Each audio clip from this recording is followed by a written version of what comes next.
Hello everybody, welcome back to Imperator Rome. We just conquered the Samnites to our south here, and we are ready to continue to consolidate our empire here in Italia. So we have a few different threats. We have Apulia, Messapia, of course the Etruscans to our north, and the Sabines. So we will see where we take our next attack. We have to go to war, we have to expand. The world is looking rather divided up.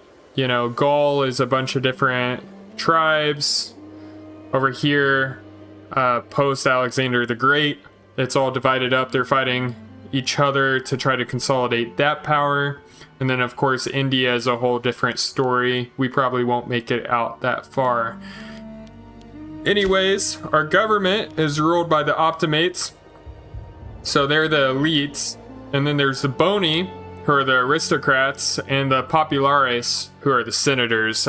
Basically, they work for the common man, as it says there. Luckily, the Optimates have no objective currently, so we will see what happens over time, but as objectives come along, we'll have to do their bidding, I'm assuming.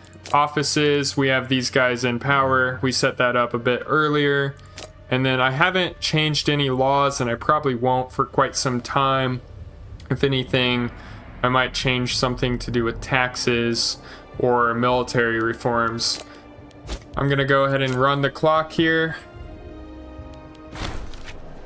Roman fortunes are rising over time. Our republic has achieved both great wealth and power. Traditionally, we have relied on the ability, valor, and dignity of our ancient and honorable families. But with rising fortune, there is also ample opportunity for new men of quality to rise beyond their birthright. Contacts certainly help with aspiring to join the elites, and there are certainly some families that the parties in our Senate would like us to favor. If we support a candidate endorsed by the parties, it is just as certain that this will upset the current balance of power in the Senate.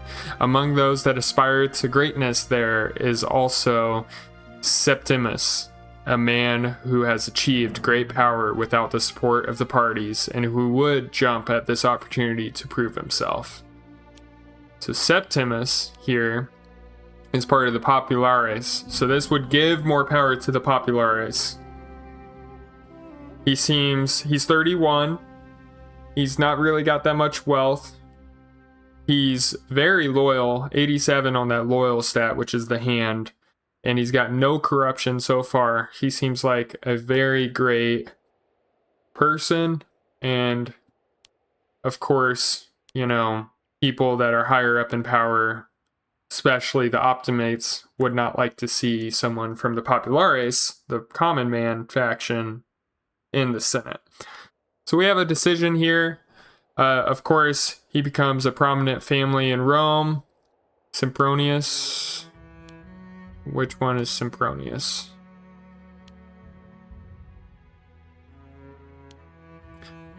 So the Publius, which is our consul, so our leader, they become a prominent family in Rome. Obviously, he's part of the Optimates. Over here, I could accept Gnaeus Flavius, and the Populares would like that as well. We could go with Catus.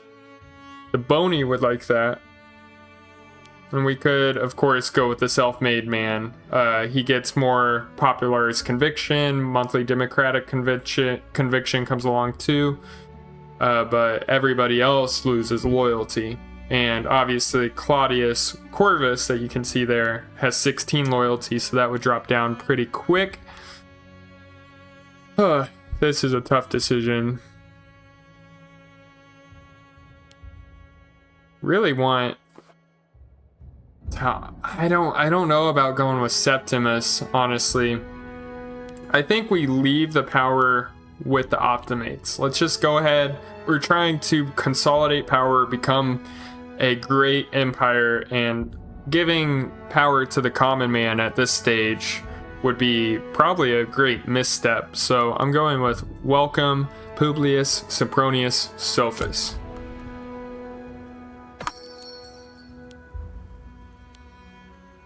Okay, so we can continue down this path. So we crush the Samnites. So at last, the stubborn Samnite tribes have been forced to accept the superiority of Roman arms. These wars will go into the annals of time with the victory over Lars Porsena and the rape of the Sabines. With newly conquered territory comes the inevitable parceling of land, a distribution of promises, but it is up to us to decide which township will become the Roman hub for the area. So typically what this is you pick a new capital for that region, and it gives you different buffs. So of course Bovinium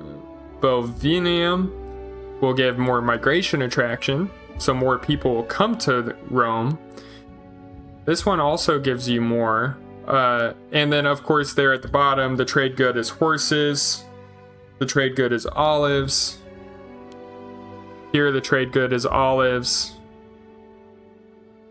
After a period of reduced output, a city will be constructed because it's a new city there. And then this one, it's livestock. So I like the idea of going with Bovianum because it's the established city already there. We get up to 6 pops. It seems like the best. Horses are also a good trade good. I'm going there. We also vanquish the Lucanians. So it's just the same event. Same event here, just different, empire, different nation. So here we gain 4 pops. Furs is the trade good. Here, livestock's the trade good. We get 3 pops. And then we will not get involved with detailed planning.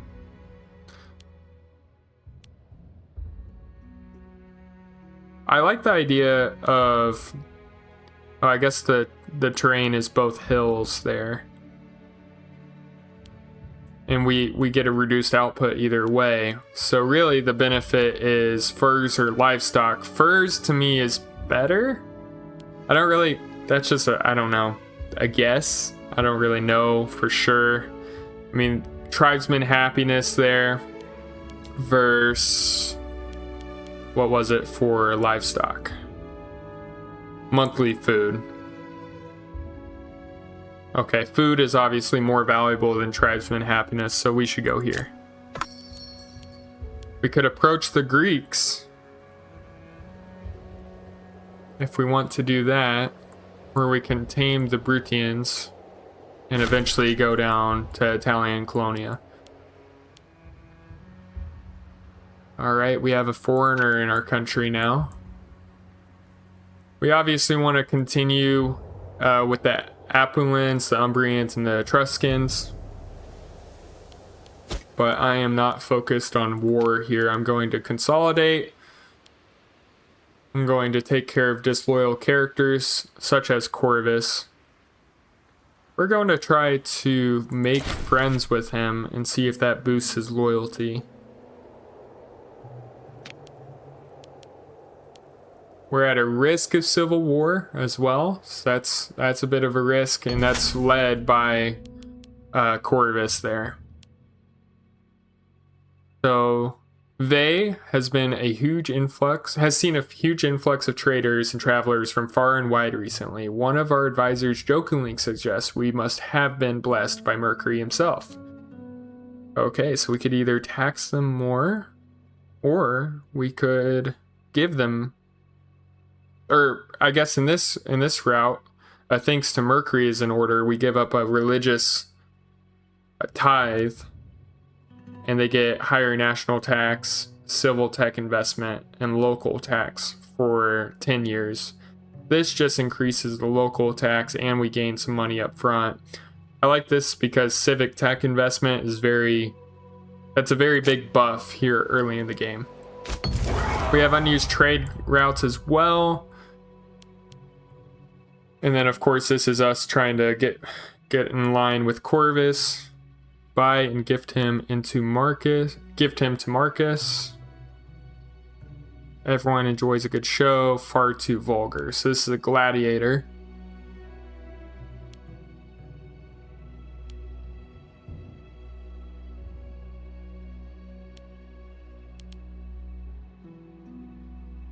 So this top one gives us a moderate amount of progress towards befriending Marcus. So we're going to go with that route because we want to appease him at this point. For trade routes, I really want to check to see how we're doing here. Oh, okay. The benefits of power. Corvus is a target of a brazenly outspoken critic who has been provoking his ire for some time. It seems the loudmouth is protected by political opponents of Marcus and believes himself to be untouchable. This could be an excellent opportunity to impress Marcus. I say we go for it and just give him 30 coins. There you go. All right, so I'm going to pause and wrap up this video here.